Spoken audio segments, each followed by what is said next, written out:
And I am back here with Cardinals on My Time, presented by Interstate 70 Sports Media, along with the Baseball Banter broadcast. I am Scott Plaza, and I gotta tell you, it's that time of the year we looked forward to as kids when school was winding down for the year and we were about to have a few weeks of freedom. With me today, though, I have a couple of grown adults who look forward to this time maybe more than their students do. Fellow bloggers, fathers, and teachers, Matt and Thomas are back on the show and are joining in to give the St. Louis Cardinals their first semester report card before we head on break for the holidays. Good to see you. Thanks for coming. This is Cardinals on My Time. I've been thinking about this, Mr. Han. If I'm here and you're here, doesn't that make it our time? Now, before we get going, I'm going to take a second for a selfless plug and ask you to make sure that you like, follow, and subscribe to the channel. That's Interstate 70 Sports Media, Baseball Banter Broadcast, and my YouTube channel, as well as my other social medias. But what I'm also going to ask you to do is to please check out the video version of this episode. I've spent some time this week learning about splash screens, overlays, and just some basic editing techniques. So I would love it if you could jump on over there, take a look, and give me some feedback and suggestions for some future episodes. That would be awesome. Back to the show. All right, well, most of us at home may be counting down the days until your favorite holiday or until the new year. I know that the other two guys right here are anxiously awaiting the end of the semester. It's final exam season at school, so fellas, before we vibe check the Cardinals, let's check in with the teachers. How are you guys all feeling? You hanging in there, or what's going on? Yeah, I'm doing well. I've got a half day left as of recording today, so it should be a pretty easy day. We've got an assembly, we've got a little bit of a movie, Christmas gift exchange with the kids, so it should be a pretty easy wrap up for me. Yeah, same at the high school that I teach at, the high school level. I gave 4 exams today. I've got 3 more to give tomorrow. And, wonder of wonders, sometimes school is awesome. One of my classes was super sad that our class was over. It's a semester long class. They Oh, demanded that we bring food. We had like a little sad moment. They were actually kind of sad to end it. So sometimes it's just awesome, you know? well, if I know anything about high school kids, food can get them to do quite a bit of Yeah. things. That's true.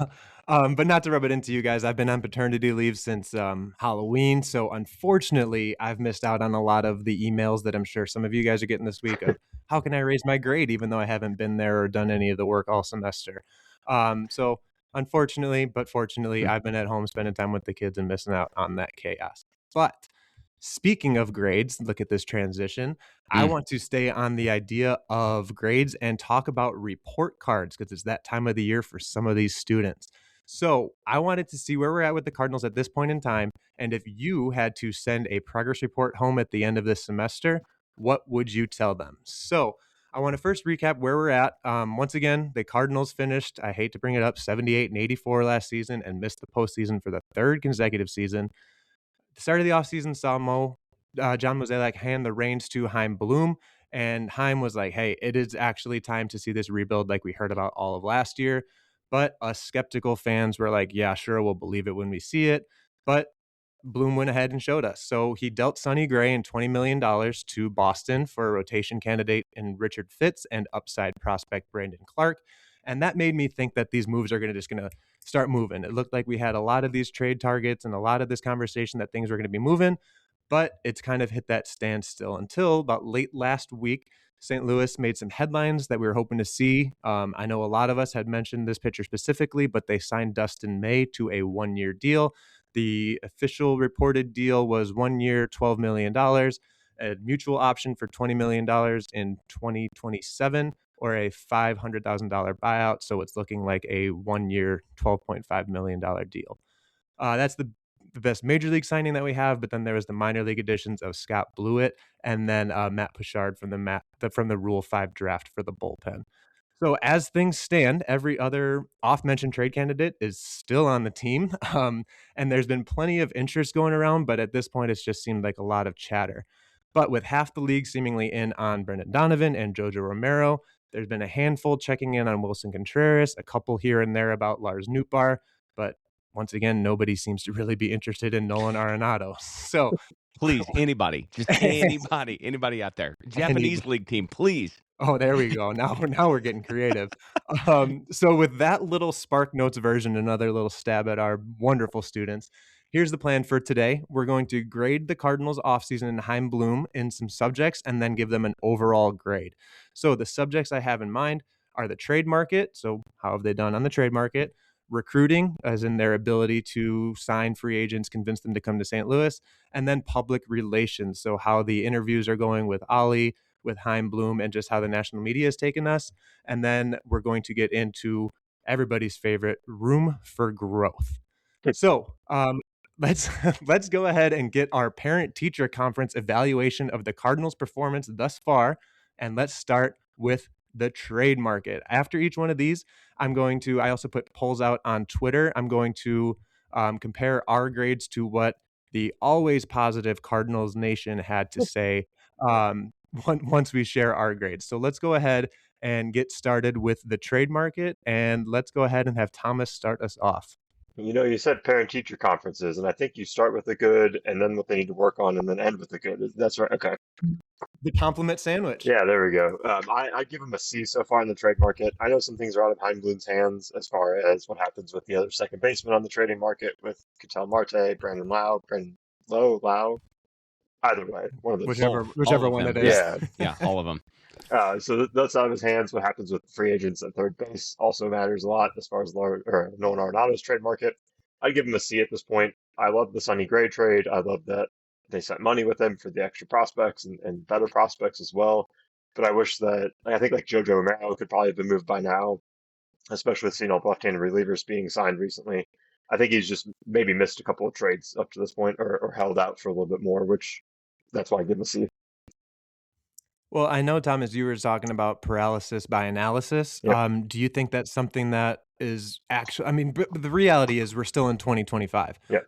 It's still not the new year, but I get it. So do you think the paralysis by analysis is actually happening, or it's just something that you're concerned about? A little bit concerned. I don't think it's truly happening. I've got no insight into the rooms. I don't know what the phone calls look like. I also think that he sees Donovan's value and is trying to milk whatever he can out of it. It's probably more that than paralysis, just trying to get the best you can. But I do worry if it keeps on going too far into the new year that perhaps he missed his turn. Okay, Matt, what do we think? We got C's get degrees so far. So what do you want to throw on here? Well, I have a letter written down, and I in no way want to sidestep your question as the host of this illustrious podcast. But I do have a philosophical question for you, Scott, or for maybe both of you. Are we grading Chaim? What is a fair way to grade Chaim Bloom on this? Because Thomas has already mentioned, there's the Martes, the low Laus. There's more at work here, and I think in a vacuum there are things Chaim Bloom wants to do, but he doesn't get to operate in a vacuum. There's a whole set of other teams and competitive franchises looking. So, just in general, what do you think is fair? Sure. I originally had this as like the midterm. So midterm grades. Incomplete. Where are we currently at? They have some progress has been made. Something can be happening here in the future. So as of December 18th, with your expectations of what was supposed to happen at this point and what is still going to happen, where do you think that you're going to put them in? Does that change your letter grade at all? Okay, so I'm going to just individually give the Sonny grade trade an A. Okay. And this could be Richard Fitz, could be a mid-4 ERA guy the whole time he's here and not work out, and we may never see Heidner, Hair, Brandon Clark because of some injury issues and things like that. But I think the fact that, first of all, he got the DeWitts to pony up $20 million is kind of shocking. The last time I was on your podcast, I was on with the DeWallet inspector, and I just had to imagine that he was, just running circles around his house. I'm so excited that the DeWitts actually kicked in some money. So I think that's good. I think that's the direction that we need to go. I think as far as what I want to happen, I love Donnie, but I think it'd be good if we traded him. I would run through a wall for Willie, and Willie would break down a clubhouse wall, obviously. I think it would be good if we trade him. Arenado, seriously, if there's a Korean League team out there, and JoJo Romero. So I think it's time. I think it's time to flip the page on a lot of this stuff. I think that's also something Chaim Bloom thinks and believes, but I'm going to give him also a C on this because we just haven't seen these things happen. I do think it's fair to note, though, that they held off on announcing the Dustin May signing for a few days because they thought that a couple of these trades would happen. It ended up costing us potentially Matt Koperniak. So I think he's trying. I think it's there. I know he's having these conversations. I think he's trying to milk value smartly, but I just to me, this is an indictment of the baseball offseason. It is so slow, and it really loses fans, I think. Very interesting. A lot of good talking points in there for sure. The Sonny Gray, I would also give it an A in that situation. And I've been very clear saying, like, I don't care money. It's not mine. I don't care. People are getting paid it. They Yeah. deserve it, whatever. But the fact, like you mentioned, that they had to be convinced to throw just $20 million to say go away, I think that's big. So once the trade became official and we heard it was the $12.5 million, I used my high school business math, and it ended up being 20 million for Sonny Gray, 12 and a half for Dustin May. So ended up being about $32.5 million for, I'm assuming, and I think everybody around the baseball world is assuming, just 1 year of May, Mhm. 6 years of Richard Fitz, and an upside prospect in Brandon Clark. Like you said, are we ever going to see him? There's already been injury concerns. Who knows? But it's at least intriguing that they're doing something just a little bit different and continuing that pitching revamp. So I said they spent $32.5 million on these three pitchers, but the other math is that they also saved $7.5 million on Sonny Gray's contract and got three potential pitchers for it. So that being said, let's make this a clean sweep for the three on the podcast, and I also gave it a C for many of the same reasons that you guys have said so far. I like the return of the Sonny Gray trade, but I'm ready for some action. The Jojo Romero trade, I don't know if the lefties signing in free agency is going to speed up his market, or if people are like, okay, now we're good. And like Thomas, like you said, maybe they missed the boat on that Jojo trade. I mean, teams are going to always be hesitant to give up assets as far as prospects and players go when they could just give up money. But you would think that by now a lefty reliever would be sent. I agree on the Donnie train. 3, 4, 6 years ago, he needs to be a lifetime Cardinal. Mhm. But at this point, I just don't want to say anything that makes it sound like I'm insulting to him, but his value to the Cardinals right now is going to be in what the return that they can get. He's a great clubhouse presence. He's a great leader. We saw him on the Deal in the Cards podcast live stream the other day, and just a great overall human being that they're definitely going to miss. But the value that they can get back is going to help this rebuild along. And Matt, just with you, if Willie goes, I go. Um, that's Okay. A no, that's lifelong Cardinals fan. See you yeah. later. Go ahead and snip that. No, but I just think Contreras, number one, who else is gonna play first base? You got Alec Burleson, yes, but with Herrera moving behind the plate, there's the DH spot still open. There's an outfield spot still open with Nootbaar. The first base is kind of scary. I know everyone's like, oh, you can just find a first baseman or tell somebody to learn how to do it. Where's the old Moneyball line? Tell them first base is Yeah. easy. It's extremely difficult. Um, Yeah. so I think that Contreras can give you that bridge. I know they got the Jack Gurovich, but he's in single A. So I'm very happy with our home run leader of a whopping 20 to be back in this middle of the order next year. So we did C's all around.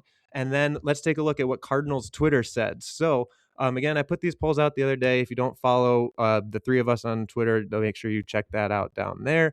But Cardinals Twitter and 57.5% said a B.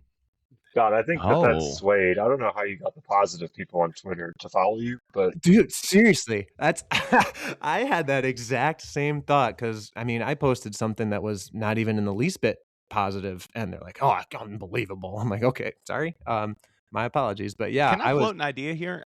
I let's think hear that it. we may be into a new Cardinals fandom. I Whoa, think that Mozeliak being out and Bloom being in, I don't know how you guys feel about Bloom so far, but I essentially have just a Bloom tramp stamp on my lower back.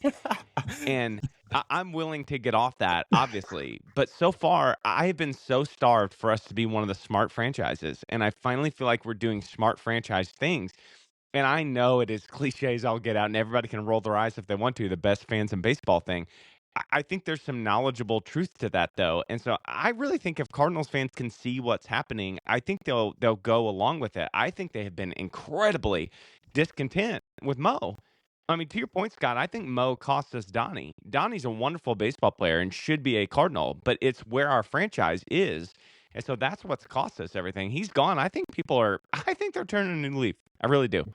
Matt, do you think it's the patience that we have exhibited as fans? But that's a great talking point. Like, Thomas, do you think that this offseason grade so far, this B, is just skewed by that? It's just somebody else besides Mo making decisions? I think that could be carrying some weight. We definitely had Mo fatigue those last 2, 3, 4 years at least, if not more for some fans.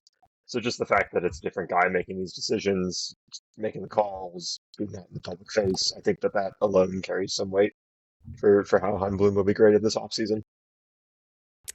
Absolutely, and it's definitely an incomplete grade, so we'll probably be doing this again here once the spring training comes and some moves are made. But we've been chatting for a bit here, so let's take a moment for us to catch our breaths before we get into the rest of the grades. So just give us a minute. We'll be right back. It may be cold and snowy in the Midwest, but that just means that simulator season is underway. Now, if you're anything like me on the golf course, that means you're low on talent but high on style, and that is thanks to ShankIt Golf. Now, seriously, guys, Niels and the team over at ShankIt Golf have found a way to put together the most comfy and stylish gear on the course. Look good, feel good, still play terribly, but really you can't beat their apparel. They have some of the best fitting polos, tons of hats to choose from, and then this is my favorite pullover for those chilly early morning rounds. Take a look at their website. There's even more like ball markers, full bags, gloves, you name it, they got it. So head on over to shankitgolf.com by scanning the QR code, follow the link in the description, and see what the guys have going on over there. They have apparel for men, women, and children, so get your style going on the golf course with ShankIt Golf. All right, we are back from that little break. And before we finish the grades, I just wanted to remind you all to like, follow, and share this stuff along so we can keep bringing you this type of stuff without our families disowning us, as my wife is currently upstairs doing bedtime.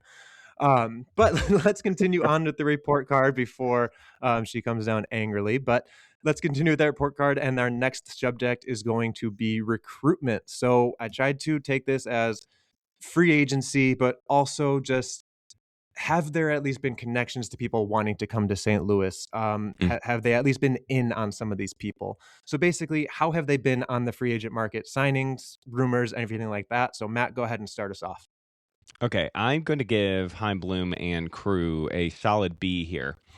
And I think it just simply comes down to the fact that we know as Cardinals fans for our lives that the Cardinals typically do not play in the deep waters of free agency.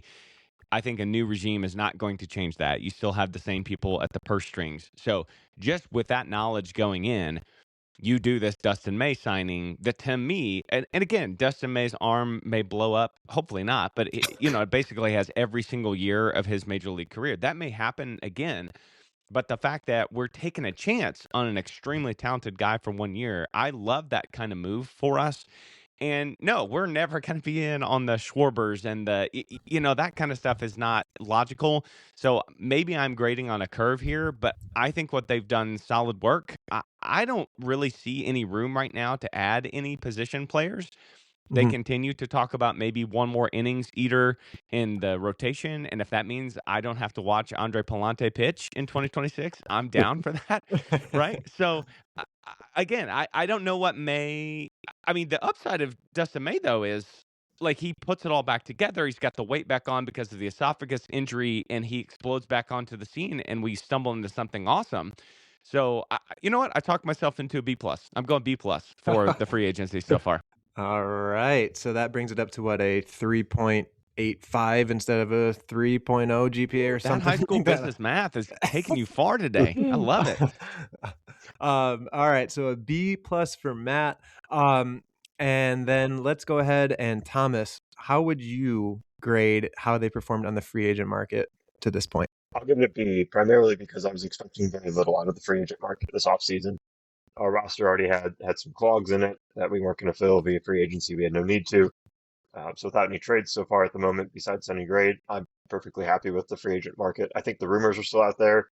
Matt mentioned us being in for another pitcher at least. I could definitely see Chaim Bloom finding a right-handed hitting outfielder.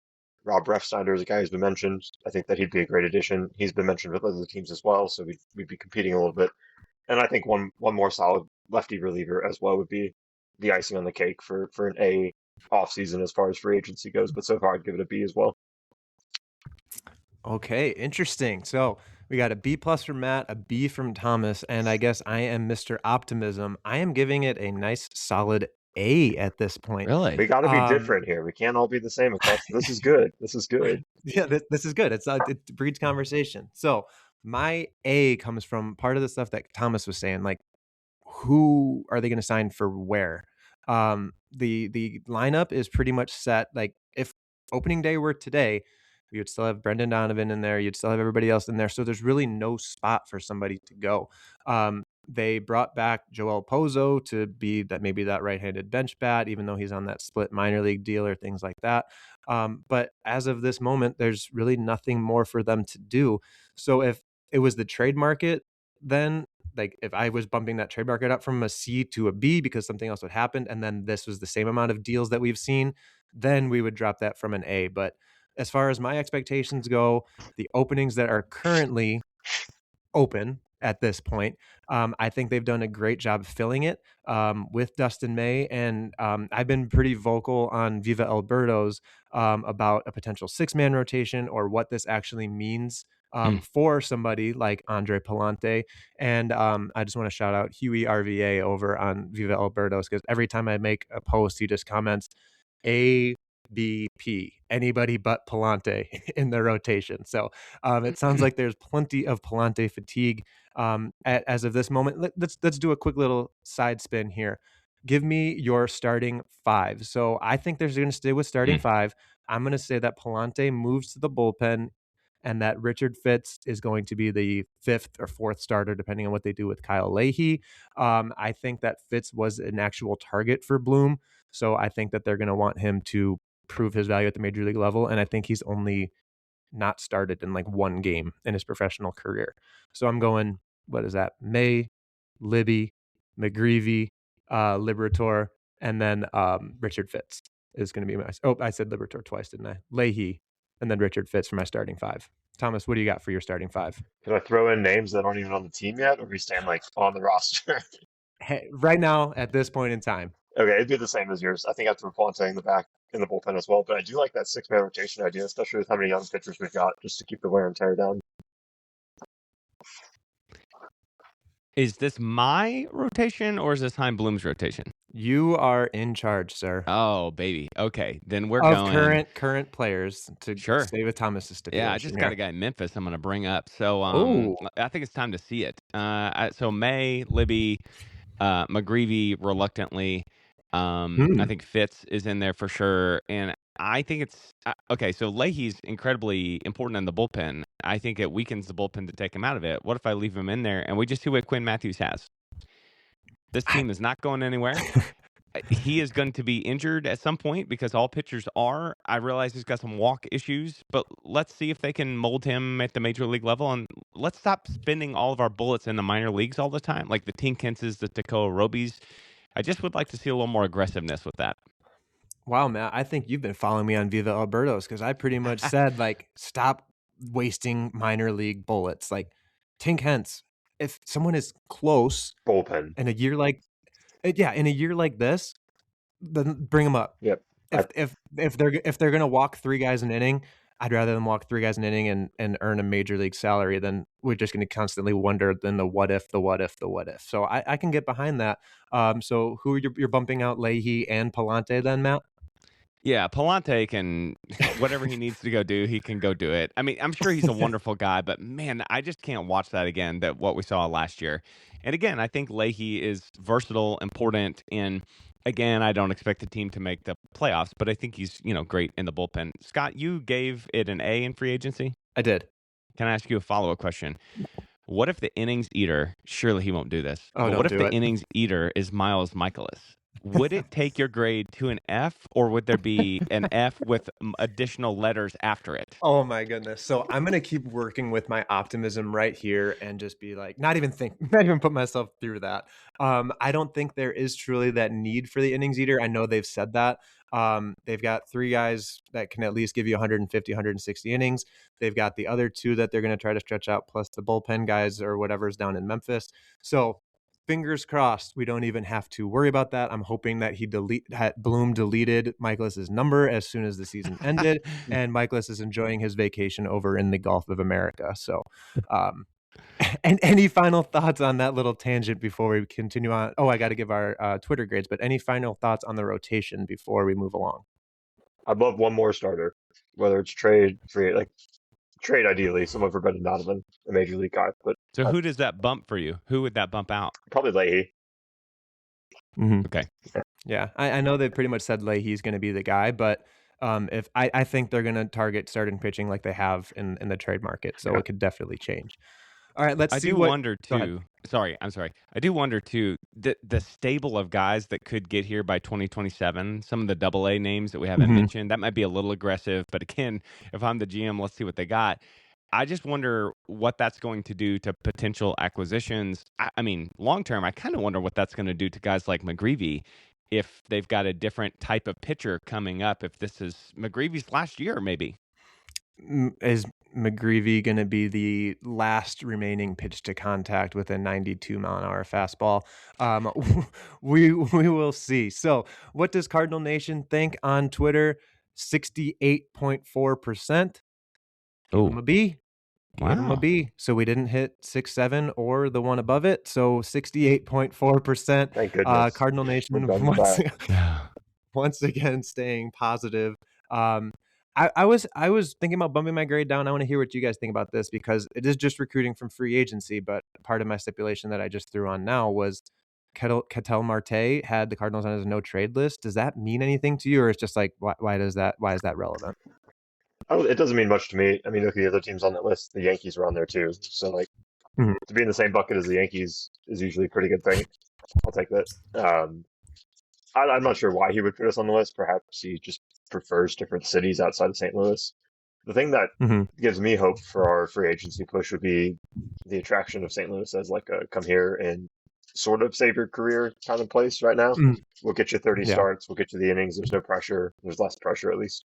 I think Mhm. that's a big free agency pitch that we could use. I think the fact that Dustin May is trusting our franchise to do that for him speaks well of us too. That's not without risk for him. You know, this is a huge pivotal point in his career, and he's doing it with the St. Louis Cardinals. I think that's a great point, Thomas. I love it. See, that's part of why I gave it an A too, because we've been hearing a couple of years that Cardinals used to be the place for pitchers, and now they're going somewhere else. And then someone like May is like you're saying, the absolute perfect guy to be on that 1-year deal. I have said I wish it would have been 2 or it was a club option, but I think this is a win-win for both sides. Okay, so let us continue with on the report card. So I want to move us to public relations. So we've heard manager Ollie Marmol and Chaim Bloom talk a couple of times, both on MLB Network, MLB Radio, a couple of interviews here and there. So Thomas, what did you think so far from either of the guys that we've heard in the past couple of weeks? So Ollie, Bloom, national radio, local radio, writings, or anything like that? I love their presence. Ollie's interview with STL Sports Central last week was awesome. I mean, he just took silly questions like, "Why do you wear your hat backwards?" He's just so much more personable now, Yeah. I think, and fans are getting Mhm. to see that side of him. Bloom has been present. They were both interviewed at winter meetings. We've seen other front office executives. There's the whole hour interview with Rob Cifolio and Randy Flores. They've just been Mhm. very present throughout the social media sphere and the news sphere as well. And that alone feels like a change of pace from the previous front office. I agree with that. So what's your grade? An A. I give it an A. Yeah. And okay, Matt, you're up. Yeah, I agree. An A. I think we've gone from like an iPhone 3 for Mo. I just think like he was much more stodgy with information, guarded with information, and I think that professionally, that's the realm that he developed in. And these guys are, much more with it in terms of media presence and all those types of things. I just love the fact that Bloom has used the word urgency almost as many times as Mo used patience. That we're done with that. I really think he gets where this franchise is at. And I'm not here to tell you that I think that every single move is going to be a home run from Bloom, but it's just so refreshing.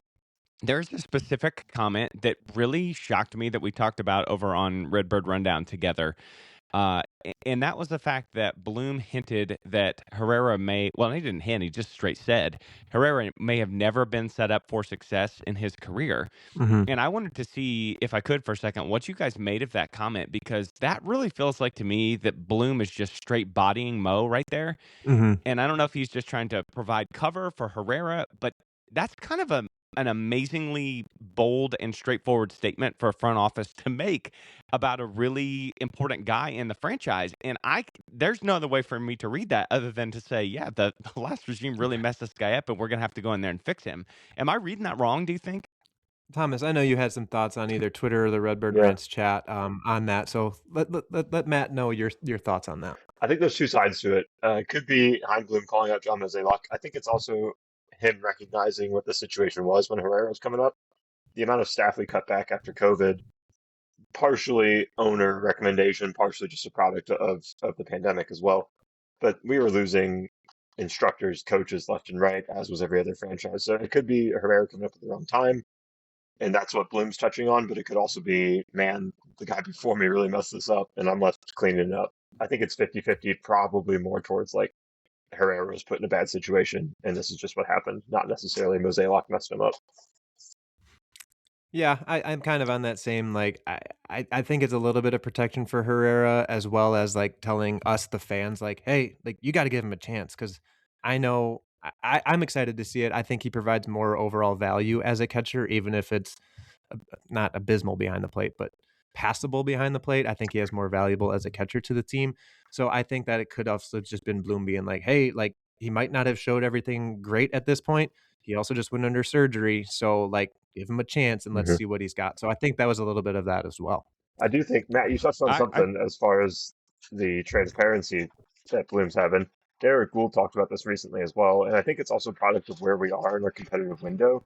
Think about when John Mozeliak was making the calls and calling shots. We were trying to sign free agents. We were competing against a dozen other teams for these big name guys, either in trade. Like he couldn't forecast what he wanted to do because that would have hampered his negotiation tactics. Whereas now with Bloom, he's got nothing to lose, so he can be as upfront and honest as he wants. It's not like he's trying to outbid people for free agents. Everybody knows what the team is doing right now as far as trades and selling. It's easier for him to be more upfront. I think it's also a part of who Chaim Bloom is, but there's that factor to throw in as well. Yeah, that's interesting. I also think that Bloom is like the media. He's kind of like a media darling. I think everybody thinks he's young, he's smart, this hot shot. So you mentioned him getting interviewed at the winter meetings, and part of that is because we've got everybody on our team up for grabs Mm-hmm. potentially, and Mhm. so really we're a nexus for the winter meetings. But also, I just think that the reporters like treat him in a way that Mosaic was never treated, in that we kind of have a hot shot now. Yeah, And I don't know if that's really going to help us in the long run or not. But and again, maybe I'm just too over the moon for Bloom, but I just have appreciated everything so far.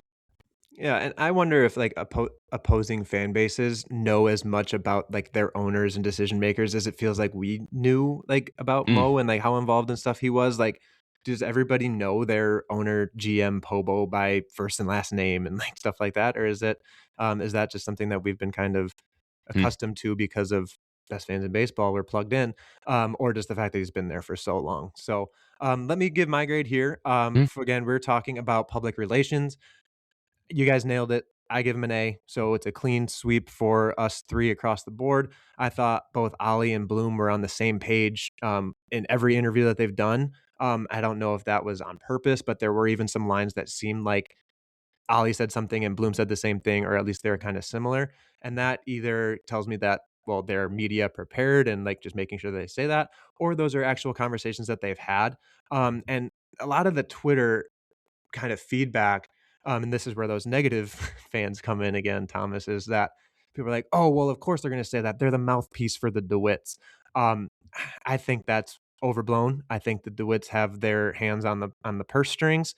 But beyond that, like we heard Ollie saying, like, I write the lineup. I don't know why you guys would think that the front office is telling me what to do. I don't want to hear this mouthpiece for the DeWitts anymore. It seems like they hire their guys and then they let them do what they want to do on the field. So I think they both have a little bit too much pride to be yes men. Bloom went into Boston, and I think he was a little bit of like, hey, you got to do this. And, he's a Mhm. young up and coming person at that point. Now he's got those years of experience. He has that track record to where if I was DeWitt, which my pocketbook wish I was, but maybe everything else, maybe not so much. But I'd be like, hey, come on in, do your thing, show me what you got. Because really, I don't think there's really any pressure in this besides making sure that the trades do happen. Mm. So, anything else before we wrap up with the Twitter grade for the PR? I can't wait to see what the people say. Okay. This was our closest so far. So we had a 43.5% and a 39.7% between A and B. Any ideas which way we're leaning? I'm actually looking at it online, so I'm gonna plead the fifth on Oh, this come one. I'm pleading on. the fifth. Okay, I'm No, not. So I'll go. You know what? I'm gonna flip what I think in my head. I'm gonna go B got the plurality and A came in second. Okay. We went A 43.5%. Okay, So good A for the. straight. And again, is this just we had Mo fatigue and it's just so good to hear somebody different? Potentially, but it's also been quality that we've been hearing. So I think it's a very positive overall situation from this offseason so far. All right.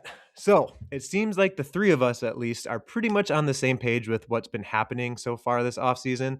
But I think we can also agree that it is incomplete at this point. It's December 18th. We have I was going to do the countdown to pitchers and catchers report, but we've still got a couple months until that happens. We got the holidays and New Year's coming first. So I think we just got to pump the brakes and again, worry about that. So again, it is incomplete. But let's finish up. We talked about this compliment sandwich. So we've already given him the compliments.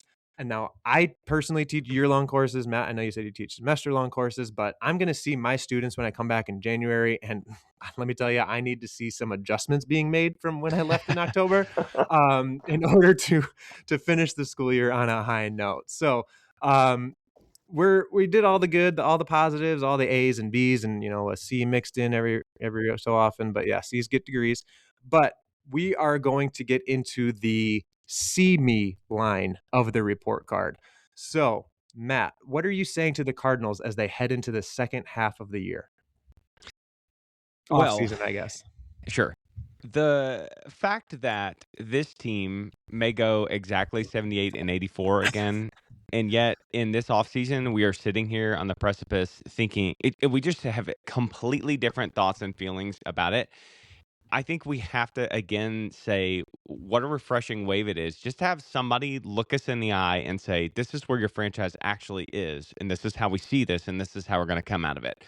That being said, if they don't make these deals, if Arenado continues to be on the team, if Bloom says all of this about urgency and all of this about what we're going to do and all of this about, the long-term decisions for the roster and seeing some of the young guys, and we come into St. Louis with Willie I love Willie, but Willie at first base and Nolan Arenado at third base and 27-year-old Brendan, like that's going to be an issue for the fans. And I think it will take a lot of this goodwill, this honeymoon period, so to speak, and it really flip this on its head. And that's not a super inventive answer, but I don't think this offseason has to be very inventive. It's very, very obvious and straightforward what we need to do. We need to clear the decks and we need to really get this started over. And so if he doesn't accomplish that, there's going to be some discontent within the fan base, I think. I can get behind that. Absolutely. All right, Thomas, we need to see some improvement. What do we got? I'm right there with Matt. I think it starts with trades. I think Chaim Bloom's got to start. I know he traded Sonny Gray.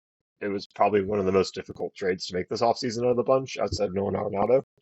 But Mm-hmm. I'd like to see more. I think the market's there right now. It's probably as hot as it's going to get at the moment, at least. There's that pressure. It's not a deadline, but there's the pressure of Christmas coming around the corner and then New Year's, and then all of a sudden we're 2026 and pitchers and catchers Mm-hmm. report 5 weeks later, 6 weeks later. So I think trades need to start happening, and exactly what Matt said. If we come into spring training, and I think even if you see two out of those, like Brendan Donovan, Nolan Arenado, Wilson Mm-hmm. Contreras, I think even if you see two of those three guys still on the roster, there's some problems there. It's not as extreme as all three. It feels different under Chaim Bloom than it did last year when we had the same roster.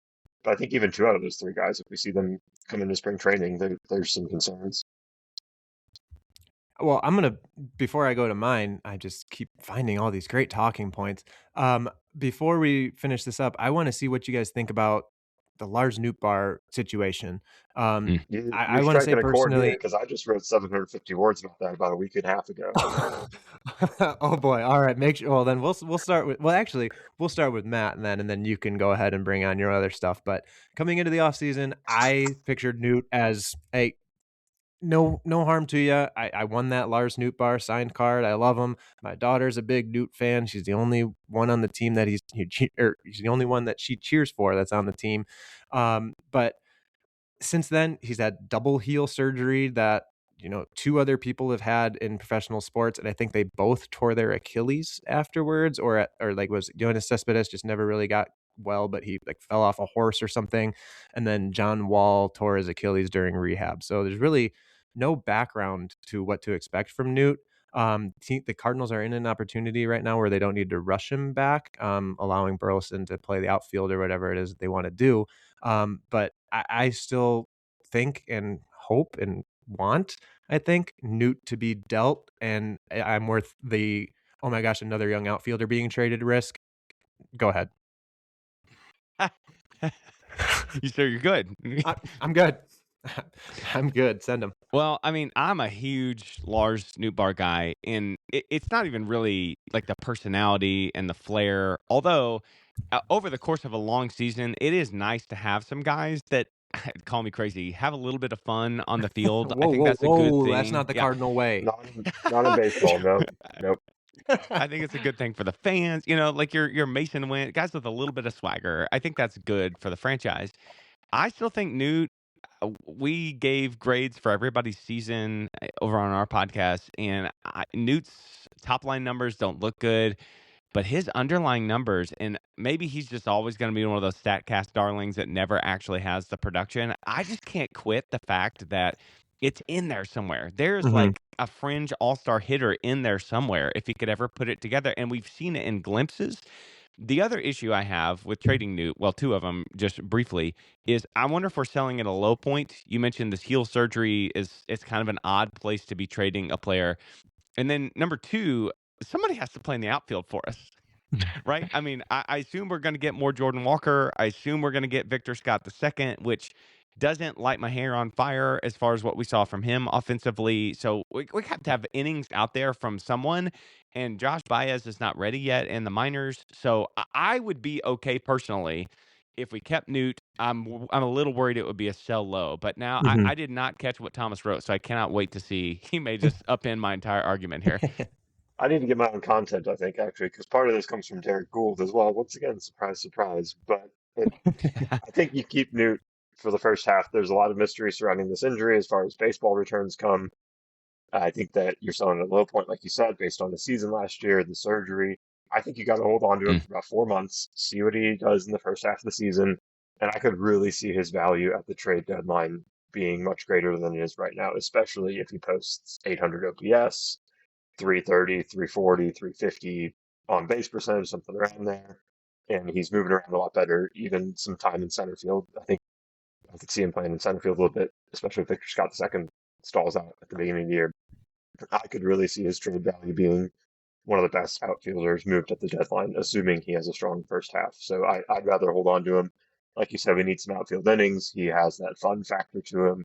There's a little bit of international stardom. I think it's faded since the last World Baseball Classic, but there's still some of that there too. I think he could be a very attractive trade piece come deadline.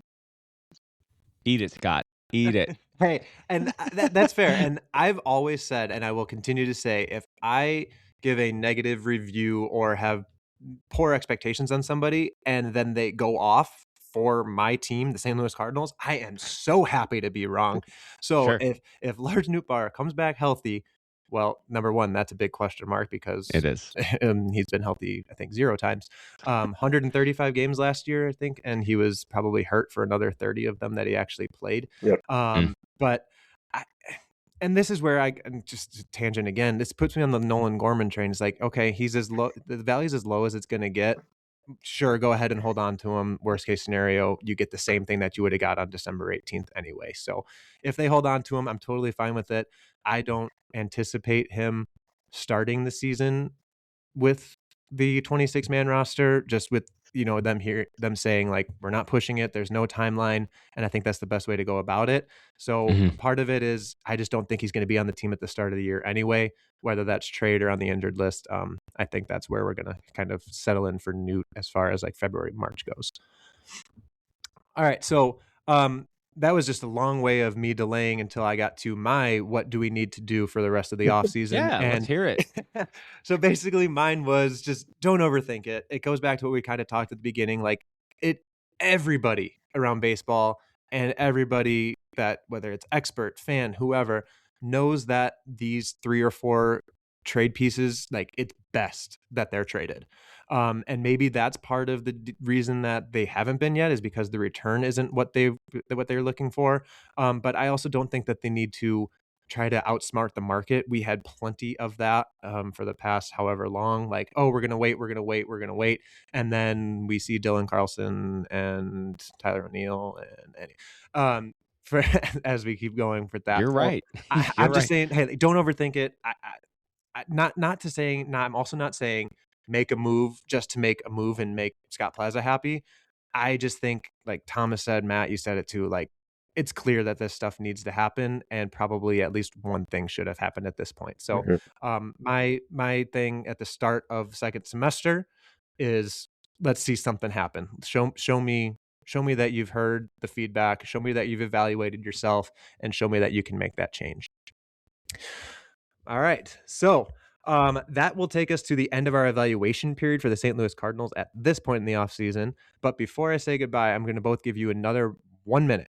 You're going to give the Cardinals an overall grade for the offseason. So A through F. If you want to go somewhere else, standards-based grading or whatever, go for it. But you're going to give them a grade for the offseason, taking all 3 of those parts or anything else that you thought was important. And then we'll finish up with an opportunity for you guys to talk about yourself and get us out of here. Let's go ahead and go, Matt. Go ahead and start us with your overall grade for the offseason. All right. The overall grade is a B, and it just comes down simply to the fact that the names that should not be on the roster are still on the roster. And I realize that there are all kinds of machinations all over the place, and I don't think that Bloom is sitting on. I think he's working diligently to try to get the best deals that he possibly can, and that there are forces larger than simply what the Cardinals want in Major League Baseball. But until some of those names are moved, I think you just have to stay in the B range with the knowledge that, like happens with students sometimes in a semester, you'll start off with a couple duds for grades, but then by the end, you've shown a lot of growth and you've learned and you're really humming. I expect that to happen. I expect to be pleased with our offseason. It just has not happened yet. And so there's no way I can give it an A. So we're giving it a B for now. Beautiful. Thomas, what do you got? We'll go full teacher mode here. I'll weight the grades, and I'll put the most weight on the trade portion of our report card here. Okay. So I'll give Okay. the Cardinals a C so far in the offseason because I put so much value on those trades. The public relations is nice, the free agency is nice, but those 2 things don't necessarily matter for the sake of the franchise and its long-term health. It's the trades right now, because we've only seen 1 with Sonny Gray, 4 potentials, if not 5 or 6. Nolan Gorman, Lars Nootbaar are the maybes to me. I think because we've seen so little action in the trades, that's why I'd give them a C instead of a B. But like Matt said, there's forces working against them as far as other free agents and other trade candidates. But I think a C for right now, potential to grade to a B or an A, depending on who has moved and what the returns are for those guys. I like that point. Like the weighting the grade, like the biggest thing that we heard this offseason was the trades that need to happen. So that makes a lot of sense. And that's going to kind of make me lead. I was a solid B. I was going to say the same type of things. Like they've done what they needed to do to a point. They've made us. I'm gonna call Dustin May a splash in free agency just because it's different. And I was very surprised looking at the comments of the official trade. I know we didn't see him a lot last year, but it was like Dodgers and Red Sox fans that were like, "Oh, wow, he shouldn't be worth $5 million. I can't believe you guys are excited about $12.5 million." And I was just, again, maybe it's just, again, something different, something new, but I am very happy with that. So I'm going to go from a solid B. I'm not going to go to a B minus. I'm going to go to an 82.75%, and keep them at that B, but just know that if they screw something up, there's the potential to see that go down a little bit more. So we got a B, we got a B, and we got a C. And then Cardinals Twitter. Once again, the positivity is just an I'm telling you, astounding I'm change of telling you. pace. I need to find your followers, Scott. I don't know who these people are, but I don't get them on my profiles. Well, I could name some people, but we want to keep them out of it. But anyway, Cardinals Twitter, a 56.7%. Once again, a solid B for the overall performance this offseason. So overall grades from Cardinals Nation: trade market B, recruiting B, public relations A, overall B. So maybe we can pull these up in April, May, when they are 7 games under 500, and we can just go back to these positive vibes that we had here in the dark days of December. But I was very intrigued to see that my Cardinals Twitter seems to be at least going in a different direction here. So before we finish this stuff up, we've been talking this whole time. Maybe people have seen you guys, maybe they have not. So when we finish this up, I want to give you guys an opportunity to plug yourselves, and then we will say goodbye. So Matt, go ahead and let us know where we can find you and what else you got going on. Great. Well, first of all, Scott, thanks for having me on again. Thomas, it was great to meet you. Fun to chat with you guys. We are Redbird Rundown podcast. My brothers and I from various corners of the United States get together and talk all things Cardinals. So you can find us on Apple, Spotify, YouTube, Redbird Rundown 2 on Twitter. We'll be out there. We pumped out an episode every week, and we'll continue to do so all through the off season. They drop on Sunday nights at 5:30, so you can set your watch to it. All right, and for those that hate me and my ability to do this, it is completely Matt's fault. Matt was my first ever podcast, so I want to pass the blame and the thanks to Matt for opening up that door. And for those of you that dislike it, make sure you send him something in the DMs. All right, Thomas, where can we find you? I'm on Twitter, Thomas Gauvain. There you can see mine. It's just funky spelling, so make sure you check out. It's Gauvain. I'm on Twitter. I write for Redbird Rants as well, so you can find my profile there. I'd love to appear more with Scott. This is a great opportunity for us to talk Cardinals baseball in the off season, and then Locked On Cardinals. I'll come on about once a week or so as well over there with JD Haffron. All right, very nice. Well, I want to thank you both for taking some time out during this hectic time of year. We got 12, 16 hours at this point. We can check back in, see where you guys are at. Probably the vibe's going to be a little bit different. But I want to sign off for us all, and I hope you, the two of you, and then all of our listeners have a phenomenal end of the year, a great holiday season as we head into 2026. For Matt and Thomas, I am Scott Plaza. Thanks for hanging, and this was Cardinals on My Time.